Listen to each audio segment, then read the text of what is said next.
This is an R Media podcast. Marie Claire presents You're Gonna Want to Hear This. I see my kids and the lives that they're living, and I go, yes, I did something right. It's this weird cycle. It's like, by actually having done the right thing by my kids, that heals my soul. If you've got crap in your history, don't give up. You can actually change your life and your future, even at my ripe old age of 65. Hello and welcome back to You're Gonna Want to Hear This. I'm Georgie McCourt, the editor of Marie Claire. Some people's stories really are almost impossible to comprehend, and today's guest really is one of those people. Maggie Walters is the most extraordinarily intelligent, thoughtful, and deeply compelling woman. She is also the author of the powerful new book, Fractured Motherhood, which is her second work of non-fiction. But to understand Maggie's story, we really need to take a step back. When she was in her 20s, Maggie was diagnosed with DID, Dissociative Identity Disorder, which was formerly known as Multiple Personality Disorder, or MPD. It's a condition which is often rooted in severe childhood trauma. Maggie's first book was called Split, and it was published in 2024, and it laid bare that reality. In Split, she introduced us to her alters, or as Maggie calls them, the girls. These are the parts of her that stepped in to protect her, to survive what no child should ever have to endure. Now, Maggie doesn't remember all of her abuse because her alters, or her multiples, are the ones that experienced it. They protect her and they choose what they want to share with her. Dissociation is a common adaptive survival mechanism where trauma survivors often mentally disconnect from unbearable abusive situations, and a high percentage of individuals with DID have histories of severe repetitive childhood abuse. As you're going to hear today, Maggie's childhood was not just difficult, it was unimaginably abusive. At the hands of her parents and within a broader network of exploitation that no child should ever be exposed to. And yet, this is not just a story about trauma. It's a story about how Maggie, who now lives in the northern rivers of New South Wales with her family, went on to break the cycle of intergenerational trauma when she adopted 3 children from the Philippines with her husband. It's also a story about mothering when you're navigating mental health challenges. If there is one thing to take away from this conversation, it's this. DID is not what you think it is. It's not something to sensationalize or fear. It's a deeply human, adaptive response to trauma. And Maggie's story is living proof that it does not define a person's capacity to live, to love, or to parent. Let's meet Maggie Walters. Maggie, welcome to You're Gonna Want to Hear This. I'm so thrilled to interview you today. Thank you. I want to start at the beginning.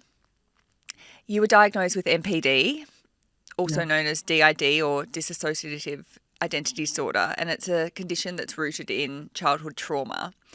Can you take me back to when that diagnosis first entered your life? Wow, I haven't been asked that question before. That's a very good one. I had been experiencing a lot of flashbacks and a lot of triggers, and I wasn't able to spend time around my family and things like that. And it just, I had this sense of this other presence. And I was seeing a therapist at that point, and they were walking me through the things that were coming up in my mind. And I had this sense of a child clinging to me. And I did not know at that time, but my therapist, I call him in Split, I call him shrink number 2. He actually was experienced with multiplicity, so he got it straight away. And he just started asking me to talk about her and the characteristics and things like that. And then he popped this question, can I talk to her? And I thought that was the craziest thing in the whole wide world.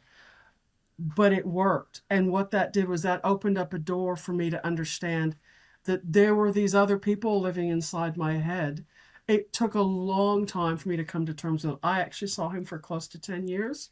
But that was the start. That was the moment when I went, I live a different life than what people out there live. I've got these people in my head holding these experiences, holding this trauma, that thankfully, they kept from me. That's the whole idea of dissociation, is it protects me as the body from all the trauma. How old were you then? When I discovered it, I would have been in my mid-20s. Yeah. And because in Split, your first book, you write about the moment that Annie, one of your Yes. alters, can you Yeah. tell us your first memories of Annie? My family was immigrating from England to America. It was actually a cargo ship with just a few berths for passengers. And there was a really big storm. And for some reason, could not settle and I could not sleep. I would have been 3 years old at that point. And that was me, Maggie, that in this body. My father came over and basically told me to shut up and hit me really hard. And I disappeared. And that's when Annie became.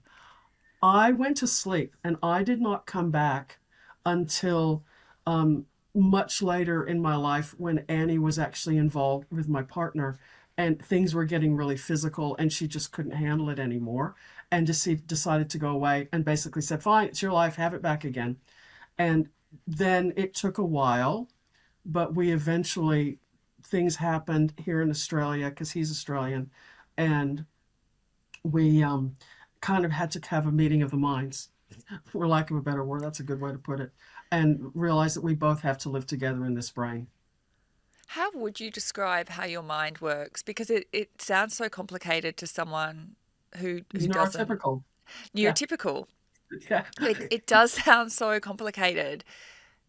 Describe your mind. How does it work? Okay.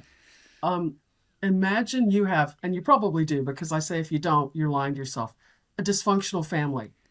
Everybody's got a dysfunctional family. For a neurotypical person, if you need to get away, you can go have a coffee, you can get out of the house, you can do whatever you need. My dysfunctional family lives in my head, and ergo, I can never get away from them. So they're constantly with me. They often have their opinions on my life and things that I do. Because I'm high functioning as a multiple, people would never know that I'm multiple unless I chose to tell them. And obviously with Split coming out, I've decided to go really public about it. But it's been a beautiful thing to actually come to know them more, to understand that even though we're dysfunctional, we all have our purposes, and everybody inside my head has a role that they play to keep me safe. And as a child, and even as an adult, they have things that they do that are really important. That's a really great way of describing it. And I agree, everyone does have a dysfunctional family. I think if you Yeah, say you don't, you're lying. yeah, MPD is caused by trauma when yes, you're a child, from my yes, understanding. yeah. What can you tell me about the reason why your trauma, about the reason that you developed MPD? What trauma did you experience and from Okay. who? Okay. So let's take a step back just a bit. There are three key things that happen for a child to develop multiplicity or MPD. First is that they're usually under the ages of 8 to 10. When a child gets older than that, their mind becomes less plastic and they have less of an ability to actually um, uh, dissociate, quite frankly. So then the other side of that is it's betrayal trauma. It's usually from someone who's really close to the family, whether it's intimate family members or someone who is very close to the family. And then the third aspect of that is about the whole idea that you can't escape, whether they think they can't or they really can't. There is an element of going, I have no ability to get away from this. So therefore, what's the next best thing to do? Disappear, and somebody else comes out. And the DSM-5 would say that it's a psychotic disorder. Um, there's there's a big movement towards changing that and to realizing it's actually a creative coping mechanism. There is nothing psychotic about it at all. It's actually a child's mind going, I have to survive this somehow. This is how I'm going to do it.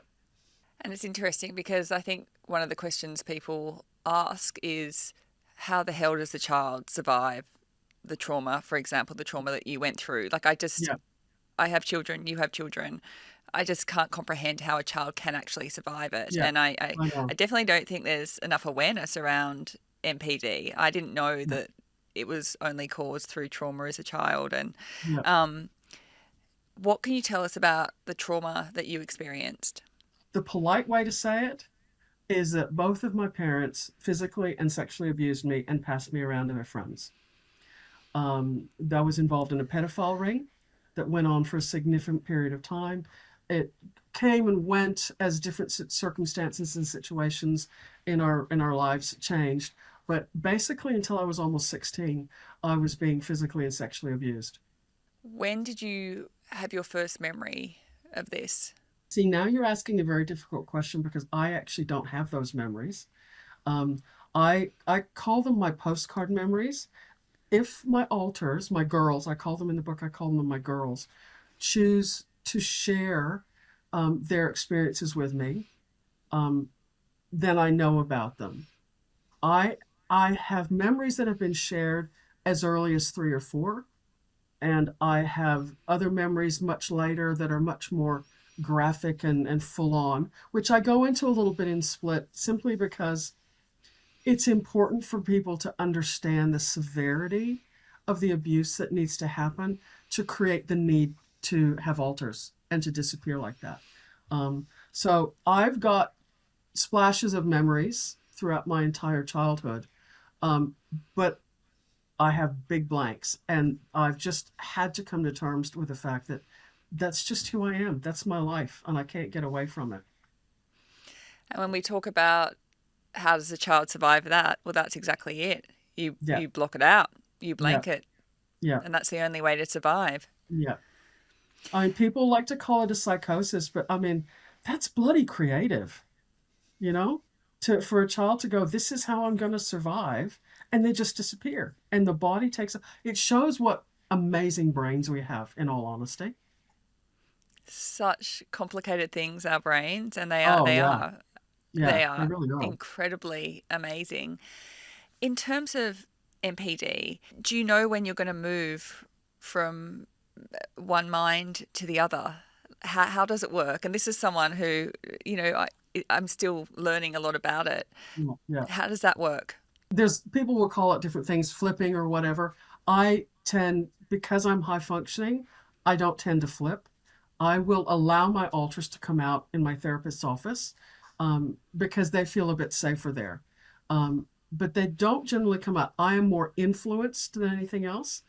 I can often tell. So I have had to get to a point with my girls, where I understand what their needs are. And that will actually stop them from flipping and allow me to function, to go out with friends and do this and that and the other. I will always sit with my back to a wall wherever I go, because that means I can scan my environment and I can see what's going on. Um, I like to know where the exits are if I need to get out.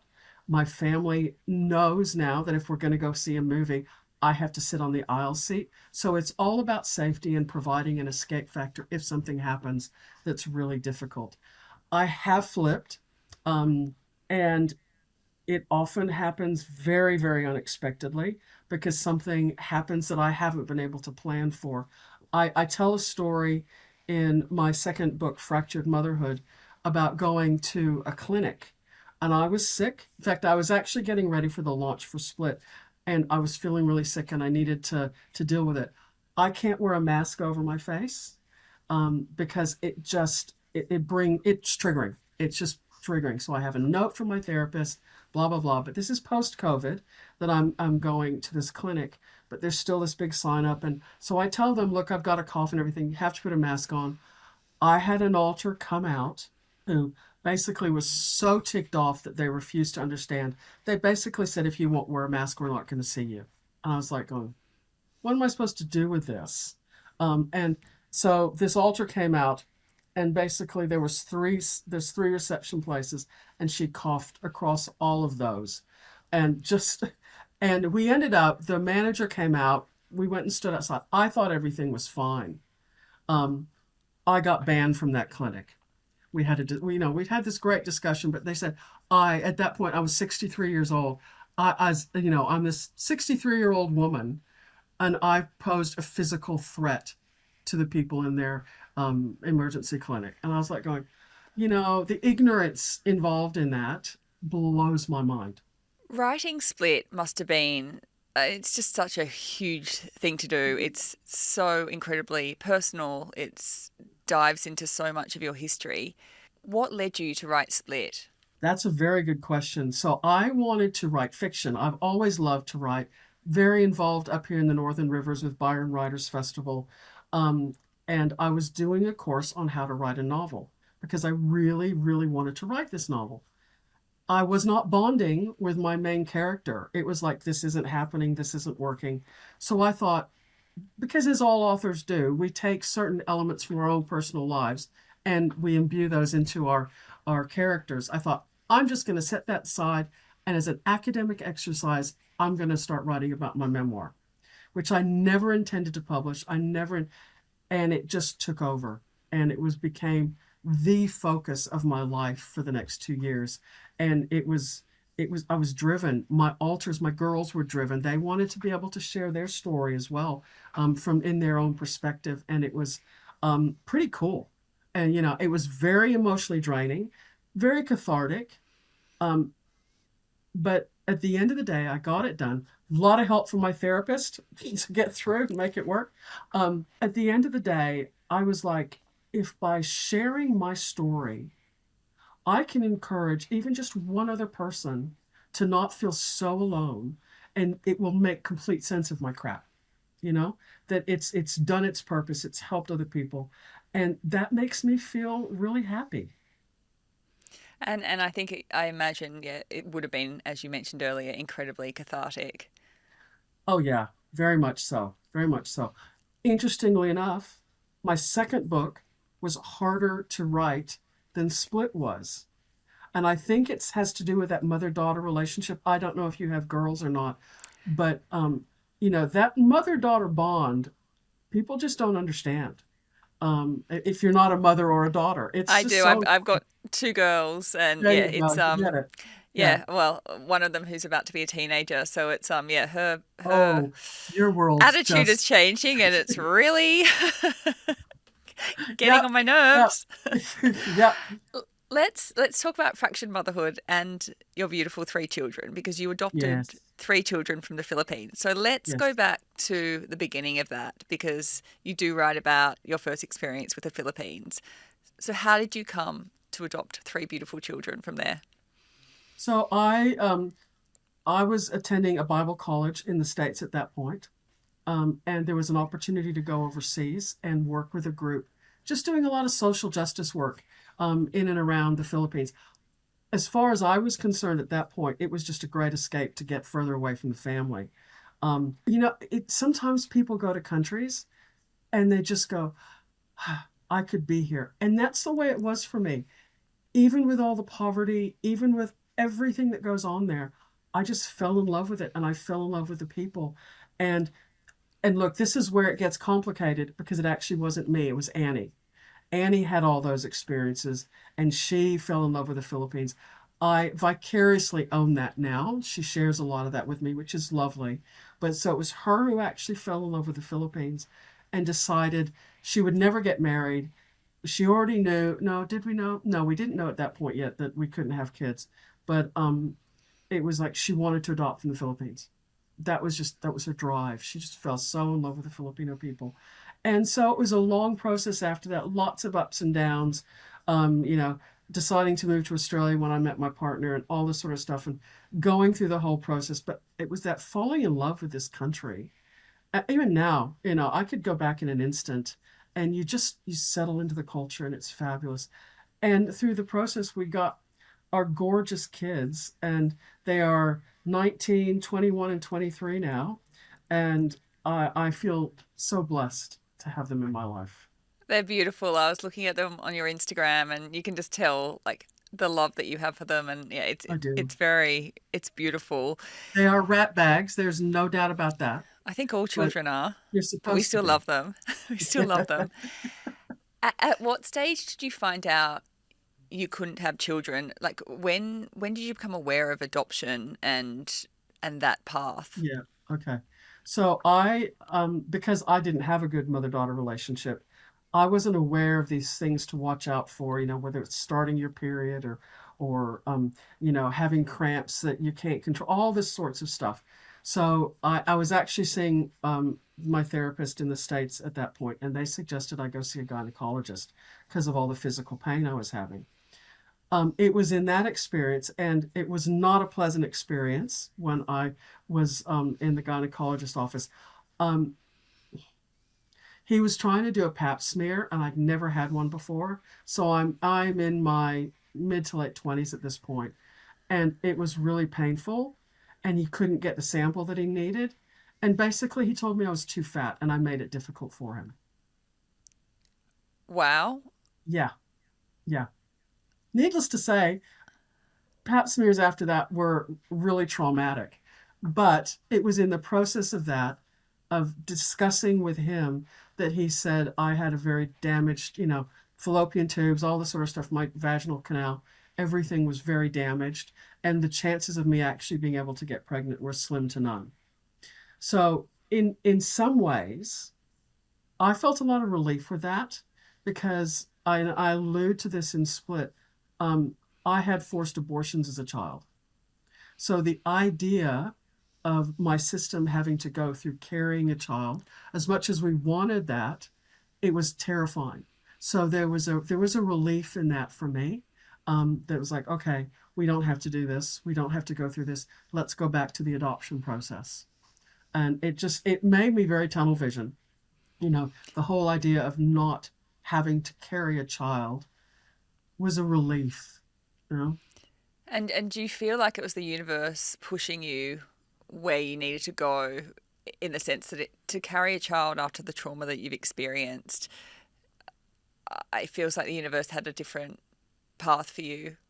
Absolutely. Absolutely. I even go back to thinking about we had some personal financial difficulties right after we got married and after I moved here to Australia. And I realized that having to wrestle with that, if we hadn't had those difficulties and had to wait, I wouldn't have these kids in my life. We had to wait because they weren't ready for us yet. It doesn't take the Tell sting away from the pain of what we went through, but there's still joy on the other side, and I choose to focus on that. tell me about, so you've gone through the adoption process and your first child, because so much must have been going through your mind or Annie's mind Yeah, about yourself becoming a mother, given the trauma. And this is what Fractured Motherhood explores in great yeah, detail. yeah, What was going through your head? Because I imagine there was a lot of fear and worry and anxiety around the kind of mother that you were going to be, given yeah, the role model that you had. What was going yeah. through your mind in those early days? I think as we started the adoption process, I was terrified of being found out, first of all, and having my deepest fears that I wasn't good enough to mother be affirmed because docs would say, no, you can't adopt. So I never declared my multiplicity to them. Internally, there was lots of fear that I was going to repeat what had happened. I think I tried to be pragmatic and go, I'm married to a partner who came from a stable home. It's not going to happen to us. But you still have all these huge fears. Am I going to do to them what happened to me? That whole intergenerational trauma thing. And how do I break those chains? And it's one of those things that I wish I could say I knew exactly what it was. I was just terrified of doing everything wrong. Basically, at the end of the day, I know that a lot of mothers experience that. I was actually talking to someone about fractured, and they asked a very similar question. It was in one of my writing groups, and she said, "So you're basically dealing with a lot of the fears that all mothers deal with. We all are terrified we're not going to do the right thing, that we're not going to give our kids the opportunities or whatever that they needed. But you've got the added layer of adoption, which comes with its own set of issues, and the mental health challenges that I had. So, you compound that. And I think there's probably just more of an intensity. The anxiety was just rampant. I have to say, though, during that period of the adoption, I tried to pretend I wasn't multiple. more full me. So what instead happened was that I was highly anxious, highly worried, all that sort of stuff. I think once, especially when my daughter came home and she was tangible and she was real, I went, there was a relief. We'd gotten through the hard part, the judging and the testing and the challenging you at every turn. And are you good enough to be a parent? We'd gotten through that. And now it was time to prove that I could do better. And I think it was finding that internal value of going, I can give this kid a great life. We can do better than we had. It's a great answer, and it's so interesting. I often think when, like, for example, my mother used to put my pajamas on the heater after the bath, and she did things throughout my childhood that were nice, and those memories have come back to me as I've parented my girls. For you, there are a lot of things that your mother did which were horrible. Yeah. Tell me about, brushing your daughter's hair and giving her a bath. Like, there's just so many moments where memories would come back, even if they belong to Annie, she's told you. Yeah. How Yeah. did you deal with that? Carefully. I had to really control it, and there was a determination. My daughter has this really thick black long hair, and to be able to actually manage that so that she wasn't screaming all the time because I was trying to pull knots out, it took a lot of fortitude, to just sit and go, let's make this, instead of going as perhaps my mother did, going, this is something I have to get through. I hate you, your child, I can't stand, blah, blah, blah, blah, blah. I would sit there and I would try to make it a bonding experience and have fun with it.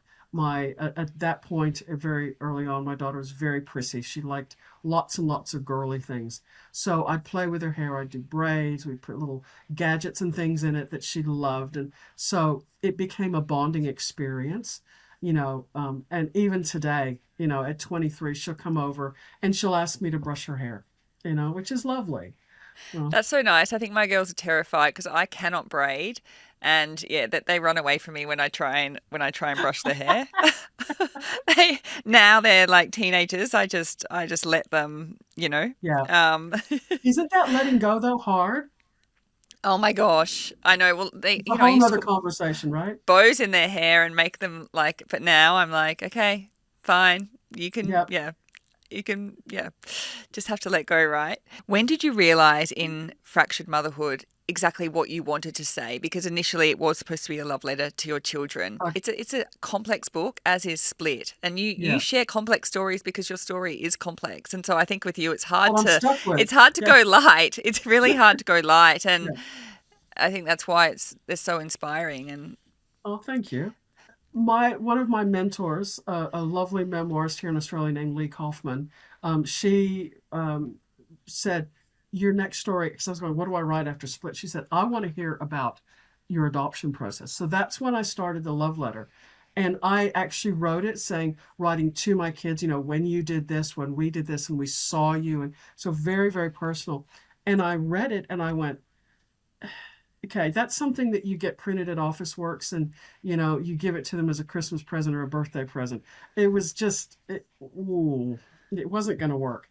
And I had to step back and I had to realize that it wasn't the complete story. If I wanted a reader to appreciate what it meant to raise three adopted kids with my mental health challenges, I had to step back and go, okay, then you're going to have to be honest about those mental health challenges. I tried so hard to not make it about multiplicity. I was like, okay, we can do some intergenerational trauma. I even had one of my beta readers of an earlier version go, that whole middle section where you talk about the adoption, you don't talk about being multiple at all. And I had to step back and I had to go, okay, it's because I wanted to deny that I was multiple. I was building this world around not being multiple. So that's when I had to go back and I had to talk about the anxiety that revolved around not admitting who I was. And I had completely, and I don't know to this day whether it's my girls took it from me or if I'd just forgotten about it. But when we did our second adoption, we had to do a psych exam. I about wigged out. In fact, I so wigged out, I can't remember any of it. All I know is that we passed. I don't remember. Wow. I don't remember if the psych we saw was a male or a female. I don't remember where they were. I don't remember anything. All I know is that we passed. And I suppose that's one of the things about dissociation is that, we can fool everybody. I obviously fooled the therapist because the report apparently came back that, I conquered all these challenges in my life and I would make a good parent, you know, and Which nothing which about the which is which is completely true. You would make a good parent. You are a great parent. I hope so. I try. Sometimes they don't think I am, but I do try. But so that whole section, but I just denied it all. I just didn't want to be multiple, So I had to go back and I had to relook at it and put in that stuff. And that's when I started going, okay, so what can I remember about my parents? If we're going to deal with a multiplicity in fractured, then let's talk about intergenerational trauma. I have broken off relationships with my family back in the States, but I had one nephew who reached out to me, and he and I have established a connection, and he's so on board with what I'm doing and what I'm sharing, which is a lovely thing. And he sent me all these electronic scrapbooks, for lack of a better word, photo albums of reams and reams of pictures of my family's history and of my history. And it was like, wow. So that gave me more information to actually go back, okay, if I want to understand and I want to pick apart why my mother did what she did, why I was raised the way I was, I want to look at these pictures. Now, I had to go back to it several times and look at it differently in a couple ways. But basically to examine some things. And I had some things come to light that I had never realized before.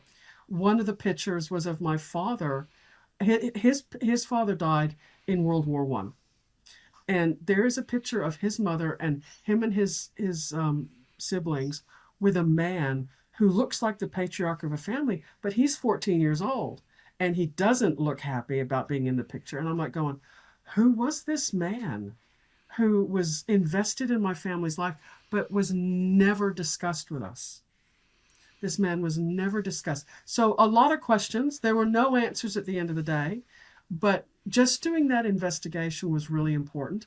I had someone say, all that history and all that research, it's going to be boring to a reader. And I hemmed and hawed about whether to put it in or not. But I thought, 1 in 4 people are survivors of some sort of trauma. We know that as a general rule.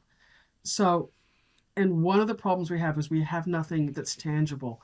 And I wanted to affirm for survivors this need that we have to try and understand why we are who we are, going into that family history, and then being able to come out at the end of it and go, you know what, I don't really have any answers, but at least I did the research and I understand a bit more. And that's how I got my book. Do you remember the last time you spoke to your parents? What are your last memories of them? Annie has shared with me the confrontation that she had with them about bringing up the abuse and their absolute denial of it. That's really my last memory of them. How old were you then? How old were you? That would have been late 20s. I was in my late 20s. So I'm 65 now. So that's a long time ago. I've had sporadic conversations with one of my brothers since then, but not a lot. It's only my nephew now that I really have any serious contact with, and they're all back in the States. So it makes, there's this natural distance, but at least I've got connections with one of them, which is really important. Writing Fractured Motherhood, it traces your relationship with your own mother as well as becoming one yourself. How do you feel now about your relationship with your mother after writing the book? I feel like I understand her better. One of the things that I have had to wrestle with is the whole concept of forgiveness, which is huge. And it is not something that I think every survivor needs to do. Every survivor has to take their own path, and they've got to be true to that. And that's how they're going to heal. for me, I started understanding who she was and some of the circumstances that may have made her um, let go of me and let me be used, and the different things that she did, her need to have this perfect child. And I felt sorry for her. I actually still feel a lot of pity for her. Does that mean that she should and my father should be excused for what happened? No, absolutely not. But it's enabled me. It's almost like forgiving is letting go. If I can let go of the hold that they have on my life, and I will say I'm not perfect at it. I'm still getting there. It's a lifelong journey. Um, if by letting go of that grip that they had on me, then I can be a better parent, both to my own internal system and my kids, you know? Um, so forgiveness, pity, it has gone a long way for me in healing. What about telling your children? Because obviously, I don't know how I would put into words what you experienced. How did you tell your children? What were the words you used? How did you help them understand your trauma? Okay. Um, Once they got to where they were old enough, like they used to say, why, Mom, why don't we know your parents and stuff like that. And I got to a point when I'd say, oh, they just weren't good people. But once they got old enough and they could understand, I said, they were abusive to me and it wasn't very pretty, and so it's just safer for me to not have that contact. They accepted that and they were fine with it. The harder part was telling them I was multiple. I was terrified. I was just quaking in my boots over that. My husband knew, but my kids didn't know. And so my boys are siblings, they're biological siblings, and my daughter came home first. So I decided to handle it because girls are just so different to boys. So I thought, I'm just going to take the boys out. We went to a movie, we went to the beach, had fish and chips, and I just sucked it up. And I think I felt the need to tell them because Split was getting ready to come out.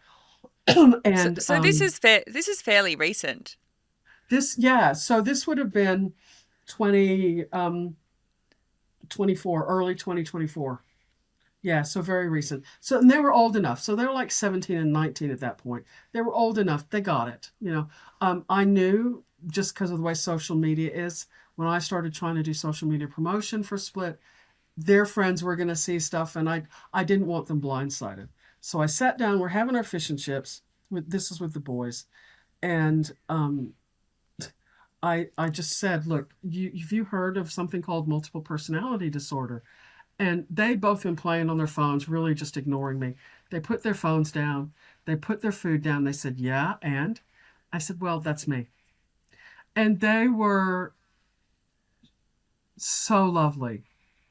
I asked them if they had any questions. They said that makes sense of a lot of things. And I said, I'm concerned that if you have friends who say something, and I won't use they use the F-bomb for what they would say to their friends if they tried to say anything derogatory about me. So I was like, they're just gorgeous, and they still ask questions today. Which is really nice. My daughter, on the other hand, when we'll do road trips, like when we did Split, we did a bit of a road trip doing different talks here and there. She came with me and she was my social media coordinator, and she took videos and did pictures and posted and did all that stuff for me. Very supportive. It's just become this natural part of our life. Sometimes the boys will ask very serious questions. Sometimes I'll go, hey, Mom, are you under the influence? And I'll go, okay, yeah, all right, I am. I love that, under the influence. Was that just a huge weight lifted off your shoulders for them Absolutely. to know all of It, you? it meant I wasn't hiding. And, when you're multiple, it's not just even being multiple. I think anybody who has survived trauma and doesn't feel safe in the environment they're in or sharing it, there's this anxiety that comes with trying to keep it close to your chest and trying to maintain this aura of perfection that just doesn't really happen often. So knowing that my boys now knew, so my daughter's left home, so knowing that I can be me at home, that I can say, guys, I just need space because being triggered right now. And they're like, yeah, okay, it's fine. Go shut your room door and leave us alone. Your book, Fractured Motherhood, is coming out before Mother's Day, which is so exciting.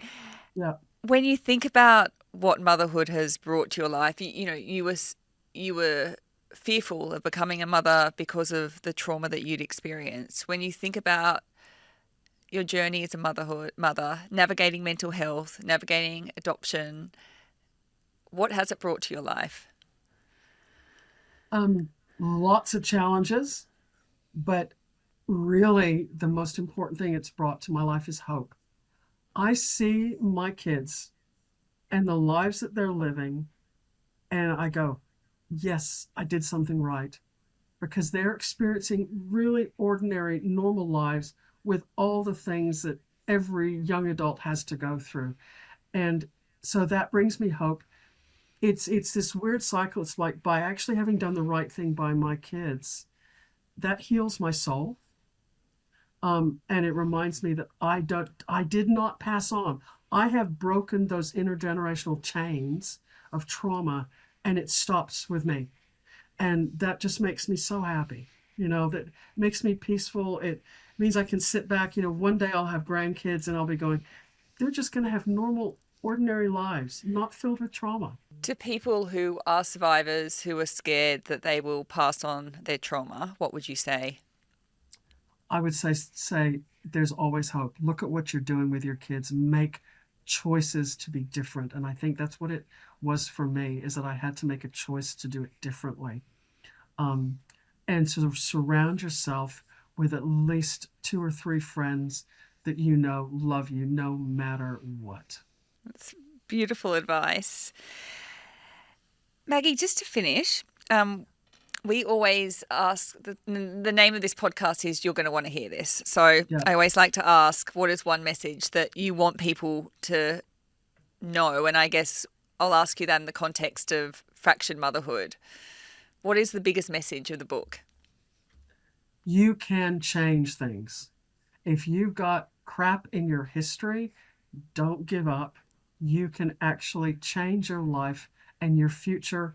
Even at my ripe old age of 65, I've still got so much left to live. And it's always, always options for change and hope. Thank you so much, Maggie. What really stays with me from this conversation is the complexity of it all. The idea that survival can look like fragmentation, and that protection can come in the form of the girls. That a child without language or understanding will still find a way to endure the unimaginable. But also that healing can look like love. If this episode resonated with you, share it with someone who needs to hear it.